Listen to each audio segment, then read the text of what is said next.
కేజ్రీవాల్ ఎంత ప్రమాదకరమైన రాజకీయాలు చేస్తూ ఉంటారంటే ఆయన యొక్క మాటలు మిగతా తీరు తెన్నులు అన్నీ కూడా మనం అబ్జర్వ్ చేస్తే పక్కగా అర్థమైపోతుంది. తన పార్టీకి చెందినటువంటి ఎంపీ స్వాతి మలీవాల్ని తన ఇంటికే పిలిపించి తన పిఏతో అటాక్ చేయించి దారుణంగా కొట్టించి ఆ తర్వాత దాన్ని బీజేపీపైకి నెట్టించే ప్రయత్నం కూడా చేస్తున్నటువంటి కేజ్రీవాల్ ఇప్పుడు స్వాతి మలీవాల్ చేస్తున్న ఆరోపణల్ని ఎలా ఎదుర్కోవాలో తెలియక చాలా కన్నింగ్ యాక్టివిటీస్కి పాల్పడుతూ ఉన్నారు.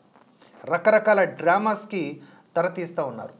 కొన్ని ఇంటర్వ్యూస్లో భాగంగా అలాగే ఆప్ సామాజిక మాధ్యమాల్లో అలాగే తను పెంచి పోషించేటటువంటి ధ్రువరాతి లాంటి క్యాండిడేట్స్ ద్వారా ఈ ప్రచారానికి పూనుకుంటూ ఉన్నారు.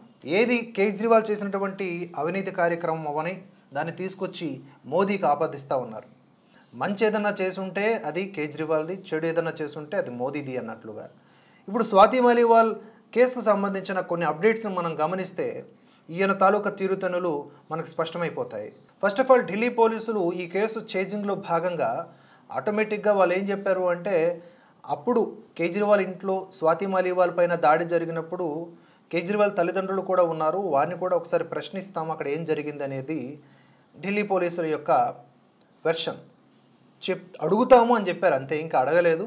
దానికి కొంచెం టైం తీసుకుంటారు. మేబీ ఎలక్షన్స్లో దీన్ని కేజ్రీవాల్ ఎలాగో ఉపయోగించుకుంటున్నాడు కాబట్టి ఆఫ్టర్ రిజల్ట్స్ అడగొచ్చు. ఈ కేసు కూడా కేజ్రీవాల్ మెడకి చుట్టుకునే అవకాశం ఉంది. వెంటనే కేజ్రీవాల్ ఏం చేశాడంటే నడవలేని స్థితిలో ఉన్నటువంటి అంటే బలహీన దశలో ఉన్నటువంటి వృద్ధాప్యంలో ఉన్నటువంటి వారి తల్లిదండ్రుల్ని రోడ్డు మీదకి లాగాడు. బలవంతంగా వారిని ఇంటి బయటికి తిప్పించి ఒక వీడియోని 4-5 కెమెరాలు పెట్టి తిప్పించి సానుభూతి కోసం విశ్వ ప్రయత్నాలు చేశారు. సానుభూతి దాన్ని రక్తి కట్టించడంలో కేజ్రీవాల్ నాకు తెలిసి ప్రపంచ నేతలలో నెంబర్ 1గా నిలుస్తాడు. అతని పెర్ఫార్మెన్స్ ఆ లెవెల్లో ఉంటుంది. ఇది నేను ఓపెన్గా వన్ వేలో చెప్తున్నటువంటి మాట. తాజాగా అతడు ఆ కేంద్రంగానే తల్లిదండ్రుల కేంద్రంగానే కొన్ని విషయాలు మాట్లాడాడు. ఏమన్నాడంటే నా తల్లిదండ్రులు వృద్ధులు, వారు అనారోగ్య సమస్యలతో బాధపడుతున్నారు, అలాంటి వారిని వేధించవద్దు అని చెప్పేసి మాట్లాడాడు కేజ్రీవాల్. మోదీ మీ టార్గెట్ నేను, దయచేసి నన్నేమన్నా చేసుకోండి, మా తల్లిదండ్రుల జోలికి రాకండి అని మోదీ పైన తిప్పాడనమాట ప్లేటు. మీరు నన్ను అరెస్ట్ చేసిన రోజున నా తల్లి చాలా అనారోగ్యంతో ఉంది, నా తండ్రికి 85 సంవత్సరాలు ఉన్నాయి, విచారణ పేరిట వారిని ఎందుకు వేధిస్తున్నారు అని చెప్పి కేజ్రీవాల్ అన్నారు. ఇలాగే నేరం చేసిన ప్రతి వ్యక్తి నాకు ఒక వృద్ధాప్య తల్లిదండ్రులు ఉన్నారనో లేకపోతే వ్యాధిగ్రస్తులతో ఉన్నటువంటి కుటుంబం ఉందనో చెప్పేసి ఆ కారణాలతో వదిలిపెట్టామంటే వదిలేస్తారా? అలా ఇంకా చట్టాలు ఎందుకు? ఇంకా ఇప్పటికే న్యాయ వ్యవస్థ ఎంత గొప్పగా ఉందో మనం చూస్తూ ఉన్నాం. ఈయన ముఖ్యమంత్రి కాబట్టే ఈరోజు బెయిల్ మీద కూడా బయటకు వచ్చాడు. అసలు ఎలా బయటకు వచ్చాడో ఎవరికీ అర్థం కాని పరిస్థితి. సుప్రీంకోర్టు మీద అనుమానాలు వచ్చేలా చేసినటువంటి ఘనత కేజ్రీవాల్కి ఇవ్వచ్చు మనం. కేజ్రీవాల్ సామాన్యంగా మనకు కనిపించే ఆమ్ ఆద్మీ కాదు. అతడి వెనుక భయంకర చాలా శక్తులు ఉన్నాయి. మన దేశానికి వ్యతిరేక శక్తులు కూడా ఉండొచ్చు. ఇక్కడ తల్లిదండ్రులకు కూడా వాడుకుంటూ ఉన్నాడు. ఇక ఈయన మాట్లాడితే ఆ పార్టీలో మిగిలి ఉన్నటువంటి వన్ ఆఫ్ ది నేత, కీలక నేత అతిషి ఊరుకుంటారా? ఆవిడ కూడా సేమ్ ఇదే తరహా వ్యాఖ్యలు చేశారు. కేజ్రీవాల్ తల్లిదండ్రులను లక్ష్యంగా చేసుకొని విచారణ చేయడానికి చూస్తున్నారు అని చెప్పేసి ఆమె వాపోయారు. రాజకీయ ప్రేరేపిత చర్యగా ఆమె అభివర్ణిస్తూ దీన్ని ఖండించారు. ఢిల్లీ ప్రజలు తమ ఓట్ల ద్వారా సమాధానం ఇవ్వాలని పిలుపునిచ్చారు. ఇప్పుడు వీళ్ళ ప్రాబ్లం ఏంటంటే వీళ్ళు చేసినటువంటి తప్పులన్నీ కవర్ చేసుకోవడానికి ఢిల్లీ ప్రజలు అని చెప్పేసి వాళ్ళ మీద తోసేస్తున్నారు. సరే, వాళ్ళు ఏ నిర్ణయం తీసుకుంటారో వాళ్ళ భవిష్యత్తు దాని మీద ఆధారపడి ఉంటుంది. మొన్న అమిత్ షా కూడా ఎద్దేవా చేస్తూ ఒక రాజకీయ సభలో మాట్లాడారు. ఆయన ఏమన్నారు అంటే ఈ కాంగ్రెస్ పార్టీ అంటే ఏ రాహుల్ బాబా और ఏ కేజ్రీవాల్ ఏ దోనోంకో వీళ్ళిద్దరికీ కూడా మన దేశంలో కంటే పాకిస్తాన్లో ఎక్కువ ఫాలోయింగ్ ఉన్నది అని అన్నారు. దాన్ని ఎలా తిప్పాడంటే కేజ్రీవాల్ బయటకు వచ్చేసి ఒక ప్రెస్ మీట్ పెట్టి ఇదిగో చూడండి ఢిల్లీ ఓటర్లను అమిత్ షా ఏ విధంగా అంటున్నారు, మీరు మాకు ఓటేస్తే మీరందరూ మమ్మల్ని గెలిపిస్తే మీరు పాకిస్తానీయులంట అని మాట్లాడండి. అక్కడ అమిత్ షా అన్న మాటలకి ఇక్కడ ఈయన దాన్ని కన్వే చేసిన విధానానికి ఏమన్నా తేడా ఉందా? ఇలాంటి అబద్ధపు లేకపోతే అర్ధసత్య సో మీరు ఇప్పుడు కేజ్రీవాల్ని చూస్తే మీరు ధ్రువరాతిని చూస్తే ఇద్దరు ఒకేలాగా ఉంటాయి వెర్షన్స్. వీళ్ళ మాటలన్నీ నిజాల్లాగా అనిపిస్తాయి కానీ అన్నీ అర్ధసత్యాలే. వాళ్ళ నెరేషన్ కానీ రీడ్ బిట్వీన్ ద లైన్స్ కానీ వాళ్ళ లక్ష్యం కానీ చాలా వరకు జనాల్ని తప్పుదారి పట్టించడమే. ఇందులో కేజ్రీవాల్ చాలా సక్సెస్ అయ్యాడు, సీఎం దాకా అయ్యాడు. ధ్రువరాతి కూడా అలాగే సక్సెస్ అవుతూ ఉన్నాడు వ్యూవర్స్ని సంపాదించడంలో. బట్ వన్ ఫైన్ డే పడిపోద్ది. ఎందుకంటే వాళ్ళు అసత్యం మీద ఉన్నారు కాబట్టి సత్యం గెలిచినప్పుడు అది టక్కున పడిపోతారు, జీరోకి వచ్చేస్తారు. ఇప్పుడు ఎన్నికలు అనే ఒక సున్నితమైనటువంటి అంశం చుట్టూతా నడుస్తూ ఉంది కాబట్టి కేజ్రీవాల్ ఆటలు సాగుతూ ఉన్నాయి, అట్లీస్ట్ రాజకీయంగా. ఇవన్నీ ఈ అంకం ముగిశాక జూన్ 2న ఆయన ఎలాగో వెళ్తాడు, మళ్ళీ రాడు. అయితే కేజ్రీవాల్ చుట్టూ చాలా కేసులు ఉన్నాయిలండి. దాన్ని కూడా ఎలా కవర్ చేసుకున్నాడో కూడా చెప్తాను చూడండి. ఏమంటాడు ఆయన ఒక ఇంటర్వ్యూలో భాగంగా, మీరు చూసుకోండి, ఇండి కూటమి కనుక అధికారంలోకి రాకపోతే, మళ్ళీ మోదీ అధికారంలోకి వస్తే తప్పకుండా నన్ను, రాహుల్ గాంధీని, ప్రియాంక వాద్రాని, మమతా బెనర్జీని, స్టాలిన్ని అందరినీ కూడా జైళ్లలో పెడతారు. ఇదంతా కూడా నిరంకుశత్వ ధోరణిలోకి వెళుతుంది అని చెప్పాడు. నిజానికి ఈ పేర్లన్నీ, ఈయన ఉచ్చరించిన పేర్లన్నీ కూడా రకరకాల కేసుల్లో ఉన్నటువంటివే. వీళ్ళందరూ తప్పు చేస్తున్నారు, ఏదో ఒకరోజు జైలుకు వెళ్ళక తప్పదు. ఇప్పుడు జైలుకు వెళ్తే మోదీ వేయించారు అని చెప్తారు. పోనీ వీళ్ళు ఏమైనా శుద్ధపోస్తులు అంటే పక్కాగా ఏదో ఒక ఫ్రాడ్ చేసిన దాంట్లో ఇరుక్కుని ఉన్నారు. వీళ్ళ మీద ఇన్వెస్టిగేషన్ చేయకూడదు. ఇన్వెస్టిగేషన్ చేస్తే రాజకీయ ప్రేరేపిత కక్ష సాధింపు చర్య. ఎట్లా మాట్లాడతారు ఇట్లా? జనాలు కూడా ఆలోచించాలి. మన చుట్టూ ఉండే నాయకులు కూడా ఎంత నేరం చేస్తే అంత గొప్పోడు అన్నట్లుగా ఓట్లు వేసేవాళ్ళు కూడా భావిస్తున్నారేమో అని అనిపిస్తోంది. అదేదో సినిమాలో అన్నట్లు నాలెడ్జ్ ఈజ్ డివైన్, ఎంత తాగితే అంత ఎక్కుద్ది అన్నట్లుగా, ఎంత నేరం చేస్తే అంత గొప్పోడు అన్నట్లు ఫీల్ అవుతూ ఉన్నారు. నేను మెయిన్ పాయింట్కి వస్తున్నా. స్వాతి మాలీవాల్ అనే ఒక మహిళ మీద జరిగినటువంటి దాడిని నిర్ద్వంద్వంగా ప్రతి ఒక్కరూ ఖండించాల్సినటువంటి అవసరం ఉంది. ఆమె పీరియడ్స్ టైంలో ఉన్నప్పటికీ కూడా అత్యంత ఒక సెన్సిటివ్ సిచ్యువేషన్లో కూడా ఆమె పొత్తు కడుపు మీద తన్నాడు, మొహం మీద 4-5 సార్లు కొట్టాడు, 7-8 సార్లు కొట్టాడు. అలాగే చాలా దరిద్రకరంగా దాడి చేశాడు బిభవ్ కుమార్. ఈ విషయాన్ని ఖండిస్తూ ఏ ఒక్కరూ కూడా మాట్లాడడం లేదు. మహిళల హక్కుల కోసం తెగ గొంతులు చించుకునే దేవకి సమాజ సేవకులు ఎవరు కూడా రావట్లేదు ఈరోజు. తెలుగు రాష్ట్రాల్లో ఉన్న వాళ్ళు కూడా అందరూ కూడా వెకేషన్స్లో హాయిగా ఉన్నారు. వాళ్ళ పని వాళ్ళు చేస్తారు, వాళ్ళ విష ప్రచారం వాళ్ళది అయిపోయింది కదా. ఇక్కడెక్కడ ఓట్లు వేసే వాళ్ళు ఇంకెవరు లేరు, వేస్తారు, నిర్ణయం అయిపోయింది, లాక్ అయిపోయింది. కాబట్టి ఇప్పుడు రెస్ట్లో ఉన్నారు. నిజంగా వీళ్ళందరూ రెస్ట్లో ఉన్నట్టు కాదు, రెస్ట్ ఇన్ పీస్లో ఉన్నట్లు. ఒక సాటి ఆడదాని మీద అన్యాయం జరిగితే ఇప్పుడు ఎవరు మాట్లాడలేదు. ఆ రోజు రెజ్లర్స్కి సపోర్టుగా కూడా ఈ స్వాతి మాలీవాల్ వచ్చి మాట్లాడారు. మరి ఇప్పుడు ఆ సోకాల్డ్ మహిళా రెజ్లర్లు ఎక్కడికి వెళ్ళిపోయారు? బజరంగ్ పూనియా ఎక్కడికి వెళ్ళాడు? వీళ్ళందరూ వచ్చి మాట్లాడాలి కదా. మా కోసం నిలబడ్డావు, ఈరోజు నీ కోసం మేము నిలబడతామని. అయితే ఇక్కడ ఒక విషయం మీరు గమనించాలి. ఒకరు మాత్రం నిలబడ్డారు. ఆవిడ ఎవరంటే ఆప్ ఎంపీ స్వాతి మాలీవాల్కు మద్దతుగా 2012 ఢిల్లీ గ్యాంగ్ రేప్ బాధితురాలు నిర్భయ తల్లి ఆశాదేవి స్పందించారు. ఢిల్లీ మహిళా కమిషన్ చీఫ్గా మాలీవాల్ మహిళల హక్కుల కోసం పోరాడారు. అలాంటి ఆమెకు ఢిల్లీ ముఖ్యమంత్రి అరవింద్ కేజ్రీవాల్ మద్దతు ఇవ్వాలి అని చెప్పేసి ఆమె విజ్ఞప్తి చేశారు. ఓ ప్రముఖ మీడియాతో మాట్లాడినటువంటి ఆమె నిర్భయ కేసులో ప్రజల ఆగ్రహాన్ని తట్టిలేపుతూ ఢిల్లీలో ఆప్ అధికారంలోకి వచ్చింది. అలాంటి పార్టీలోని ఎంపీ స్వాతి మాలీవాల్ సురక్షితంగా లేకుంటే సాధారణ మహిళ ఆప్ నుంచి ఏమి ఆశిస్తుంది?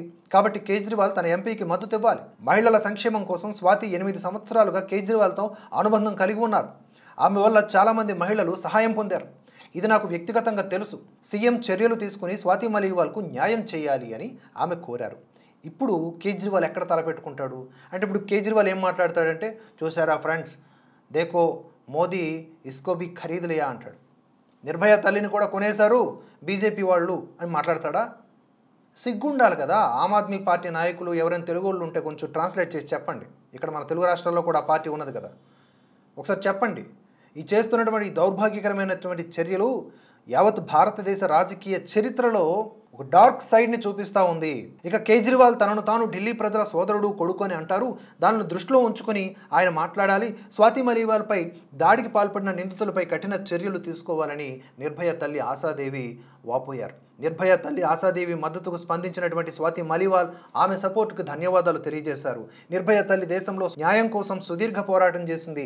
పిల్లలపై అత్యాచారం చేసిన వారిని శిక్షించాలని నేను నిరాహార దీక్ష చేస్తున్నప్పుడు కూడా ఆమె నాకు మద్దతు ఇచ్చింది. ఈరోజు ఆమె నాకు మద్దతుగా నిలిచింది.